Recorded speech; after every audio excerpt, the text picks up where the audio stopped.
میں اپنے دو دوستوں کے ساتھ پشاور میں واقع کارخانوں مارکیٹ گئی تھی۔ کارخانوں مارکیٹ کے ساتھ ہی ایک بورڈ نصب تھا جس پر لکھا تھا خوش آمدید، خیبر ایجنسی کی حدود میں داخل ہونے سے قبل اپنی شناخت کروائیں۔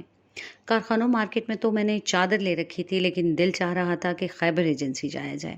پشاور سے ہی تعلق رکھنے والے دوست ذیشان سے جب میں نے اپنی اس خواہش کا اظہار کیا تو اس نے سختی سے منع کیا اور کہا کہ بی بی واپس چلو، تم کن چکروں میں پڑ گئی ہو۔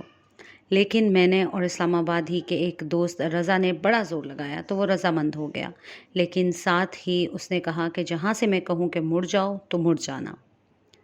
خیبر ایجنسی کے علاقے جمرود میں داخل ہوئے تو ہم وفاق کے زیر انتظام قبائلی علاقے میں داخل ہو گئے تھے۔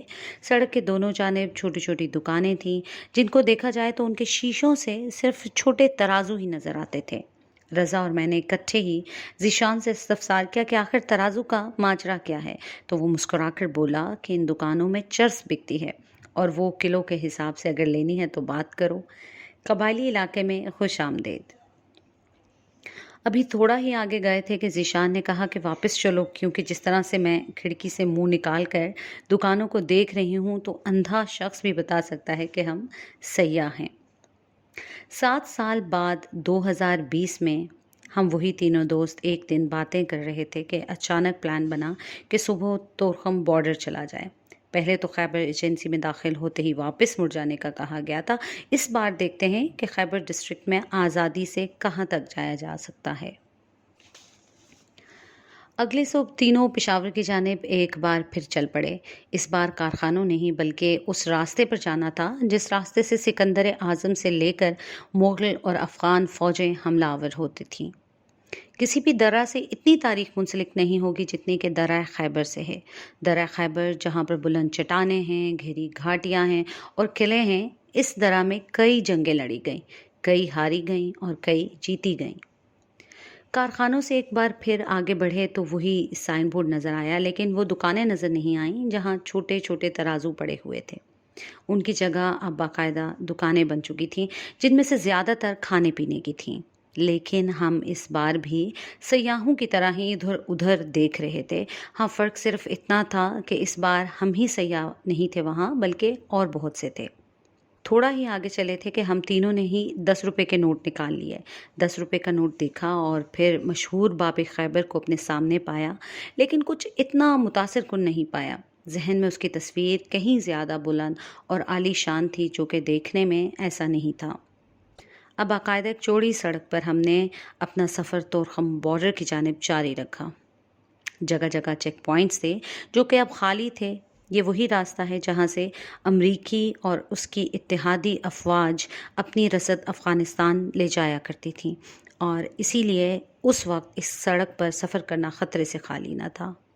پاکستانی طالبان اسی روڈ پر اس وقت رسد کے قافلوں کو نشانہ بنایا کرتے تھے اور سامان تباہ کر دیا کرتے تھے۔ جو بچ جاتا تھا وہ کارخانوں مارکیٹ میں فروخت ہوا کرتا تھا۔ پھر 2014 میں پاکستانی فوج نے طالبان کے خلاف آپریشنز کا آغاز کیا۔ خیبر یکم، دوئم، سوئم اور چہارم کے بعد 2017 میں یہ علاقہ شدت پسندوں سے صاف ہو گیا۔ سفر کرتے ہوئے ہم شگائی فورٹ پہنچے جو کہ برطانیہ نے 1927 میں درہ خیبر کی حفاظت کے لیے تعمیر کیا تھا۔ انگریزوں کے بعد اب اس قلعے میں پاکستانی فوج اور خیبر رائفلز ہیں۔ درہ خیبر کی حفاظت کی ذمہ داری روایتی طور پر خیبر رائفلز کے پاس ہے۔ جمرود میں داخل ہونے کے ساتھ ہی انگریزوں کا بنایا ہوا ریلوے ٹریک ہمارے ساتھ ساتھ بل کھاتا ہوا چلا آ رہا تھا۔ یہ 52 کلومیٹر طویل ریلوے ٹریک 1925 میں مکمل ہوا۔ اس ٹریک پر 34 ٹنلز یا سرنگیں ہیں اور 92 پل ہیں۔ یہ ٹریک پشاور سے شروع ہوتا ہے اور طورخم کے قریب لنڈی خانہ تک جاتا ہے۔ 2001 سے قبل اس ٹریک پر خیبر سفاری ٹرین چلا کرتی تھی جو غیر ملکیوں کے لیے بڑی کشش رکھتی تھی۔ سٹیم انجن نے اس ٹریک پر آخری بار 2006 میں سفر کیا، جس کے بعد موسلا دھار بارش ٹریک کو جگہ جگہ سے بہا لے گئی اور 14 سال گزر جانے کے بعد بھی یہ ٹریک اسی حالت میں موجود ہے۔ سفر کرتے ہوئے ایک جگہ آئی جہاں پر گھاٹی کی چوڑائی بہت کم تھی۔ اسی مقام پر علی مسجد ہے اور علی مسجد قلعہ ہے۔ ایک نہایت ہی اسٹریٹجک جگہ ہے۔ اس زمانے میں جو بھی علی مسجد قلعے پر قابض ہوتا تھا اس کو فوجی حکمت عملی کے لحاظ سے برتری حاصل ہوتی تھی۔ اس قلعے کو افغان حکمران دوست محمد خان نے 1837 میں تعمیر کرایا۔ اس قلعے نے 1842 میں پہلی افغان جنگ کے دوران انگریزوں اور قبائلی جنگجوؤں کے درمیان لڑائی دیکھی اور 1879 میں دوسری افغان جنگ بھی دیکھی ہے۔ آگے چلے تو لنڈی کوتل پہنچے، جو خیبر ڈسٹرکٹ کا انتظامی دارالحکومت ہے۔ اس کے مغرب میں افغان صوبہ ننگرہار ہے، جو محض 5 کلومیٹر کے فاصلے پر ہے۔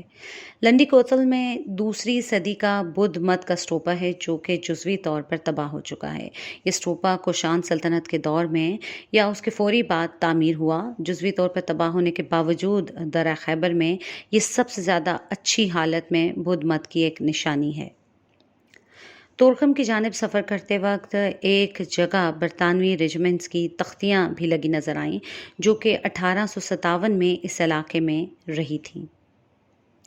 میرا دوست رضا لنڈی کوتل کو دیکھ کر کافی پرجوش دکھائی دیا۔ اس نے بتایا کہ اس کے والدین نے یہاں سے کپڑے، ریڈیو، ٹرانزسٹر اور استری کافی کم دام میں خریدی تھی، اور اس کے والدین اکثر کہانی سناتے تھے کہ وہاں سے چیزیں خرید کر واپس اسلام آباد یا راولپنڈی یا پشاور لانا کس قدر دشوار تھا، لیکن اب یہ بازار بہت سمٹ چکا ہے۔ تورخم بارڈر سے کچھ ہی فاصلے پر بڑے بڑے ٹریلروں پر کنٹینرز لدے ہوئے سڑک کنارے کھڑے تھے۔ کوئی اپنا ٹریلر صاف کر رہا تھا تو کوئی اس کے نیچے چھاؤں میں سستا رہا تھا۔ کچھ ڈرائیور ایک ساتھ بیٹھے باتوں میں مشغول تھے تو کچھ اکیلے ہی ٹریلر میں بیٹھے تھے۔ ہم نے گاڑی روکی اور ڈرائیوروں کی جانب چلے۔ میران گل دیگر ڈرائیوروں کے ہمراہ بیٹھے کھانا کھانے کی تیاری کر رہے تھے۔ ہم کو آتا دیکھ کر ان کے چہرے پر مسکراہٹ آئی اور کہا کہ آؤ کھانا کھاؤ۔ میران نے کہا کہ حالات بہت اچھے ہو گئے ہیں، اور پھر مسکرا کر بولے کہ آپ لوگ یہاں تک پہنچ گئے ہیں تو حالات بہتر ہونے کا اس سے بڑا ثبوت کیا ہو سکتا ہے۔ ہم نے بتایا کہ ہاں، راستے میں پہاڑوں پر فوجی پوسٹیں دیکھی تھیں، جہاں اب لوگ بیٹھے موبائل پر باتیں کرتے نظر آئے۔ یہ سارے ڈرائیور تورخم پر کلیئرنس کے انتظار میں تھے۔ میران نے کہا کہ جو راستہ آپ لوگوں نے 1.5 گھنٹے میں طے کیا ہے، وہی راستہ انہوں نے 6 روز میں کیا ہے۔ میران اور دیگر ڈرائیوروں سے بات چیت جاری تھی اور آس پاس کے لوگ بھی جمع ہونے شروع ہو گئے، لیکن اس کے باوجود کسی قسم کا خوف محسوس نہیں ہوا۔ بچوں سے ملاقات ہوئی اور ان میں سے بھی کسی قسم کا ڈر نظر نہیں آیا۔ آگے چلے تو مچھلی چیک پوسٹ نظر آئی، جو 1925 میں تعمیر ہوئی تھی۔ اس پوسٹ سے تورخم صاف نظر آتا ہے۔ اس چیک پوسٹ سے آگے نکلے کہ اگلا پڑاؤ تورخم ہی ہوگا کہ ایک بار پھر رکے بغیر نہیں رہا گیا۔ اس جگہ پر امیر تیمور، جو کہ تیمور لنگ کے نام سے مشہور تھا، کا بدنام زمانہ عقوبت خانہ واقع ہے۔ کہا جاتا ہے کہ تیمور لنگ ایک خاص طریقے سے اپنے مخالفین کے ساتھ نمٹا کرتے تھے۔ اس نے ایک عمودی سرنگ بنا رکھی تھی جس میں کہ تیز دھار بلیڈ نصب تھے۔ وہ اپنے مخالفین کو اس سرنگ کے اوپر سے پھینکتا تھا، اور یہ کہنا ضروری نہیں کہ وہ سرنگ کے نیچے کس حالت میں نکلتے تھے۔ یہ عقوبت خانہ اب بھی یہاں موجود ہے۔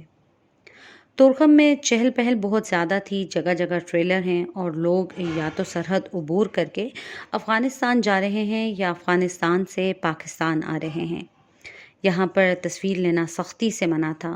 داخلے ہی پر انگریزی میں ویلکم لکھا ہے اور اس کے نیچے بخیر راغلے